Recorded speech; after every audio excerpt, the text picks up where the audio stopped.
Hello and welcome to BharatShakti.in. I'm Brigadier Chatterji, editor BharatShakti.in. We're going to be talking about Ukraine once again. There's a sort of a stalemate that is on over there. We do not hear of much progress of the Russians anymore. I have with me to tell the story today Lieutenant General Robin Soni. General Soni has been the Army Commander, Army Training Command, as also Army Commander, Southern Command. Welcome to the show, General. Thank you very much. Thank you very much, General Chatterji, Brigadier Chatterji, sorry. Right, General Soni, if you're ready, let's go ahead with the first thing that I really have for you to deal with, and that's what's the current situation like there in Ukraine? How far have the Russians been able to progress given the fact that their military might much heavier than the Ukrainians? Right. Brigadier Chatterji, firstly, it's an honor to be here with Bharat Shakti. Thanks for calling me over. Now, the Russians seem to be stuck. There are many reasons that can be given, but the most important reason I believe is that I believe that this operation has not been planned as a proper military operation. And I stand by that because I have a lot of reasons to give. They have gone around, they have entered Ukraine, they've gone around cities with inadequate forces, not being able to progress their operations further. They have actually simply bombarded these cities to smithereens by long-range missiles, by long-range artillery probably, and very, very limited air force. What they've done is destroyed these cities. But that's not how wars are won. The war must have an aim. So if you actually look at the map, which is of Ukraine, and how far the operations have progressed so far, please take a look. They have just about gone up to Kiev in the north, Chernihiv, small town Chernihiv, Sumy, Kharkiv, small towns, Mariupol, and Mykolaiv. These are towns which they have gone towards, but they haven't been able to actually do much to it. The ideal would have been to strangulate it, which probably was their plan, but they don't seem to have the force levels to execute it on ground. I believe, hence, that the planning could have been gone into in more detail. I'm sure they had some kind of plans, but this is not how it should have panned out, because please look at the difference and the mismatch in the force levels in the supposed bogey of Russia. The big, massive Russia, which has always prided itself on a very superior military, very massive technology development, and all of these infested or ingested into their weapons and equipment, it should have meant a lot more. And it should have appeared thus as a lot more effect after now 26 days, 25 days of war. And I believe some things have gone wrong. But right now, what has happened is that because of the bombardment and no physical boots on the ground, they have given the Ukrainians time to actually reassemble themselves. You see, initially there will be shock and awe. There will be chaos. There will be a lot of destruction, which will put any set of people, any army, any country in disarray. But now what's happened is given them time to prepare themselves. And they are a very proud nation. They are a very adept kind of fighters. Their tactics may be different, but look how it's panning out now that they're standing up to the might of so-called Russian military. And that is something which actually I would like to speak about. I must tell you, this is not going to be the end of it, though they are stuck. They have to prove that they have achieved something. What could that be something? If an operation is planned and undertaken, there are certain thumb rules. One, terrain. You must consider the terrain. Number two, the enemy. You must consider what he's all about. And third is your own capability. Right. Now, terrain, if you look at... Right, General. That's exactly what I wanted to dwell upon a little bit. You see, both these countries, whether Ukrainians or whether Russians, they're countries with which have been producing tanks for ages. They're tank men. All the way, they're tank men. And that armored division which moved from Belarus to this place, towards Kiev, that got stuck in a single line. You have commanded an armored division yourself, General. Correct. Are you going to plan your move of an armored division in that manner? Give us a No. Absolutely right. And incidentally, Kiev is where they produce the Soviet Union factories. Tank factories are in Kiev. That's where the factories are. So they are a tank nation. They gave us the concept of tanks maneuvering and moving on broad fronts. Now we see that unlike the classic tank warfare and concepts of warfare, their tanks are moving line ahead in roads. Now, Ukraine has got 7 major rivers, and it's country which has got arable land, it's got undulating terrain and all. You have to cross these rivers and rivulets not where there are bridges, because ideally a defender, and especially a weaker defender, is going to target those bridges and those crossings, not let you get across. So when we also in the Indian Army plan our offensives, we never go for bridges. We actually want to first get across elsewhere by whatever means. If you've planned an operation, you cater for it. You cater for this crossing, whether it is opposed or unopposed. But here you are going with massive number of tanks in line ahead. You are totally susceptible to anti-tank weapons and missiles. Number 2, you are going through cities, you're going to get blocked. And it's so easy to block in cities because the defender knows the city. He knows where all you can get stuck and how to kill you. And there are so many stories that have emerged in the media of individual people taking out multiple number of tanks. So this is not, now, if I were to plan an operation as, say, a GOC of an armored division, what would I be looking at? Firstly, a nation going into an attack, into an offensive, into another country, I would first attack it electronically, electronic warfare, cut off its systems. I know they've put in malware now. I know they've done so many things now, but I would have done this at least 15 days before or 10 days before. Their water systems, their electricity systems, their traffic systems, their air control systems should have been actually attacked by the Russians. Number 2, when you actually physically launch an assault, you don't send in your tanks on day 1 or the first hour.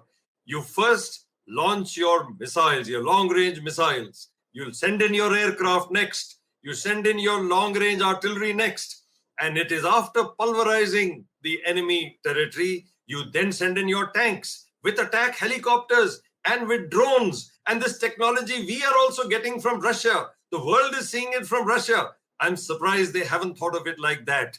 And finally, when all is said and done and the dust settles, the infantry has to go and hold the ground and mop up and kill the people who are existing, the soldiers who are existing, still holding on to the territory. Somehow, this was never done.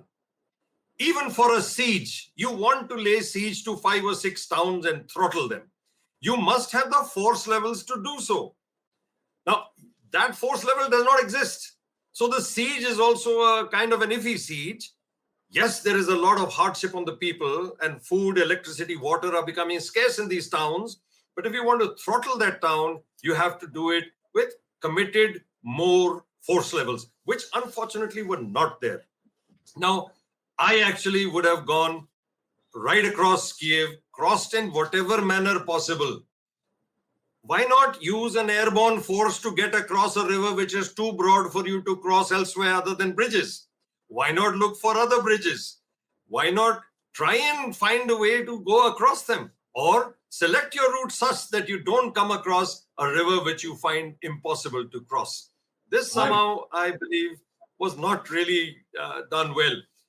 One reason I give, Brigadier Chatterji, just 1 minute. What I want to say is that possibly, the planning of this operation, this offensive, this national offensive, was kept quiet from a large number of the military hierarchy and the advisors from Russia. Otherwise, probably we would have seen a different outcome as 25 days. And the second thing I believe that there is a decay which has set into the Russian military system because their soldiers have lack of motivation. Their soldiers are abandoning their tanks.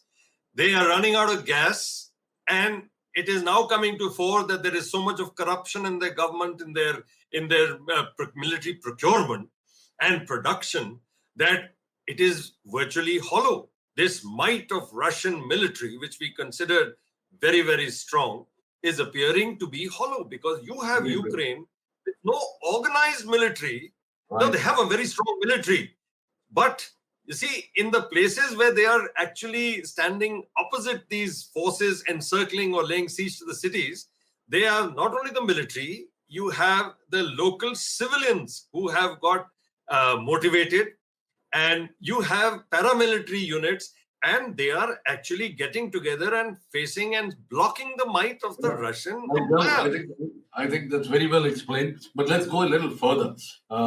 You see, whatever be the status now, I personally feel that it's a question of the Russians thought that they will just sweep through that country and there will not be much resistance.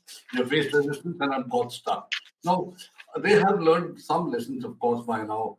What should you feel be Putin's objectives at this stage of the battle, having got bogged down in various areas? What should we be looking at? Okay. Before that, can I just say one thing? And that is that, there is so much of the Gulf War was a technology demonstrator. This was an opportunity, if Putin wanted to prove his point, to actually use the latest weapon systems and technology to also bolster his sagging military economy, military production economy. He doesn't seem to have done that. But having said that, I believe that now Russia is in a tight spot. See, they wanted to get rid of the ruling government and the president of Ukraine. Now they have to have a rethink. I'm not very sure that anyone now is looking at the Ukraine joining NATO. Okay, so what can their objectives be? One, let's take it at the lower level. Can they capture Kiev? No, not possible now. It's going to be a very bloody battle, and it's going to end in destruction for everyone. Now the Russian troops are encircling it, so be it. But it is not going to happen. Number two, they've destroyed these cities. But this is the modern world. The world is going to come together and rebuild Ukraine, because this is going to be a cash crop for the whole world. So that is not going to change. Yes, there's going to be hardship for another, say, a year or 2 years or 3 years, but then it's going to be rebuilt. So the subjugation of Ukraine, the destruction of that country is not really likely to happen. There was an option of launching a seaborne operation. Odessa was a port, Sevastopol. Now, the thing was that also probably the time has gone.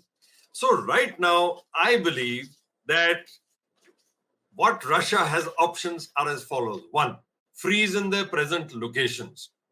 Number two, even the Russian-speaking and the ethnic Russian Ukrainians are not going to permit Ukraine to fall to Russia.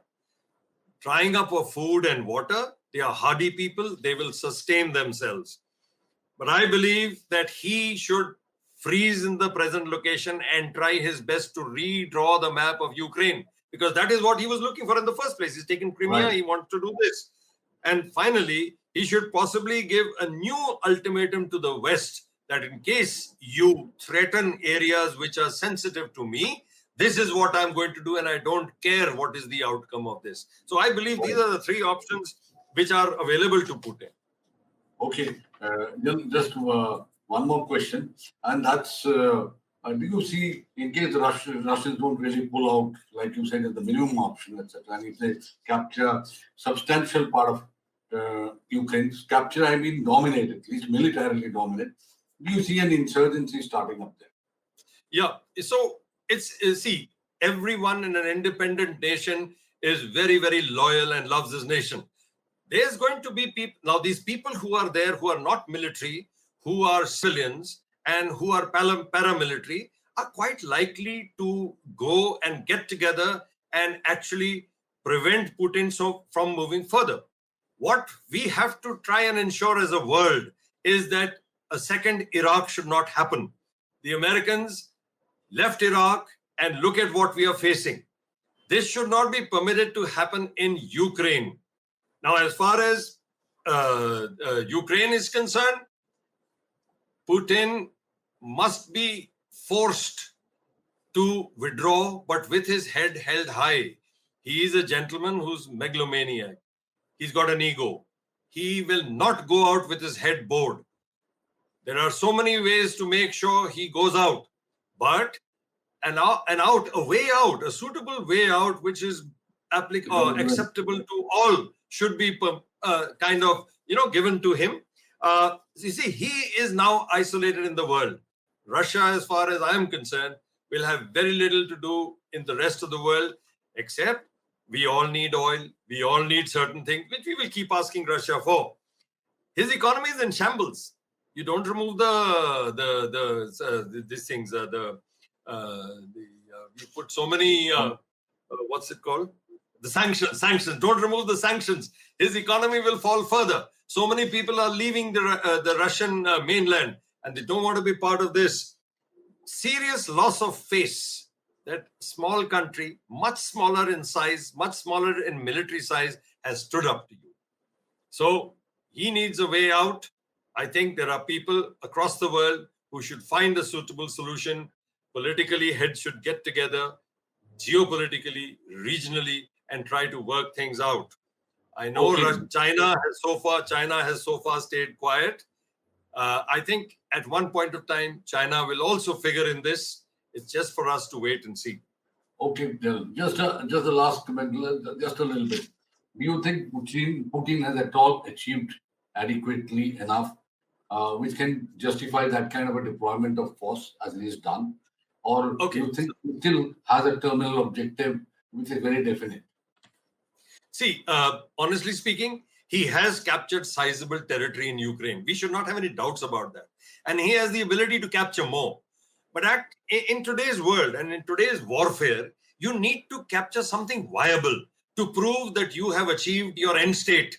You had to have an end state. You can't say, I want to go 25, 30 kilometers into a country and just sit around there and encircle some territories or encircle some cities. You have to capture something. You have to put feet on the ground in what matters to them. What is their center of gravity? And that he hasn't been able to do, which I think will haunt him for the rest of his life. I also believe, I must mention here, the bogey of Russia has been unraveled.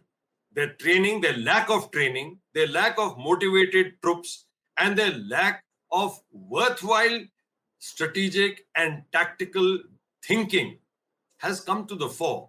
This is not how troops are sent into battle as gun fodder, as machine gun fodder, as handheld anti-tank weapon fodder. This is not how that is done. If that is being done, let it be to a small skirmish, not a national offensive.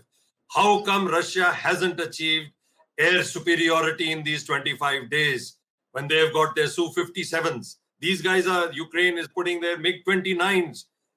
Russia has only sent its T-72s, couple of long-range missile systems, couple of drones. Ukraine has got drones and they're using them to effect. So I believe he's got a bloody nose. And I do believe this has been a folly which will be discussed for years to come in military and national and international forums as to what went wrong and how could it have been done better. Right. Thank you, Jill. I think there was a very, I would say, clear and lucid explanation of the situation there and what could possibly be the situation tomorrow or day after. And I must thank you for having spared the time for joining BharatShakti.in. Thank you, Jen. Thank you, Brigadier Chatterji. Thank you. It's a pleasure to be with you. And thank you, viewers. Thank you for logging on. And do log on with us onto BharatShakti.in and you will find such interesting stories for you. Thank you.